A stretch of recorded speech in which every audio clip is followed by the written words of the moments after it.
விக்ரம் கழுத்தில் வந்து ஒரு சின்ன கட்டியை இக்னோர் பண்ணிட்டார். இது ஒன்றும் பெரிய மேட்டர் இல்லைன்னு அவர் நினச்சிக்கிட்டார். ஆனால் அது பெரிய மேட்டராக ஆயிடுச்சு. கட்டி பெருசாச்சு, முழுங்குறதெல்லாம் கஷ்டமாயிடுச்சு. குரல் கூட மாறி போச்சு.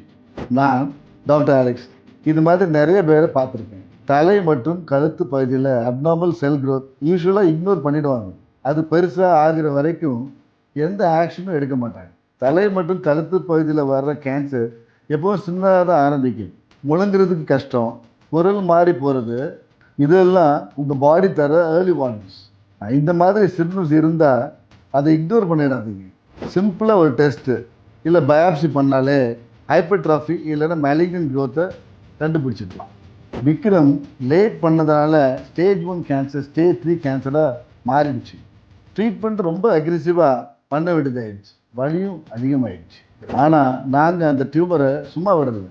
டார்கெட் பண்ணி ரேடியேஷன் தெரப்பி வச்சு கேன்சரை குணப்படுத்திட்டோம். விக்ரம் கேன்சரை ஃப்ரீ ஆகிட்டாரு. அவரை இப்போல்லாம் ஏர்லியாக கண்டுபிடிக்கணும் எல்லாருக்கும் ரெக்கமெண்ட் பண்ணுறாங்க. சம்டைம்ஸ் உங்கள் பாடி பேசுகிறது இக்னோர் பண்ணாமல் கேளுங்க, இல்லைன்னா அது கத்த ஆரம்பிக்கும்.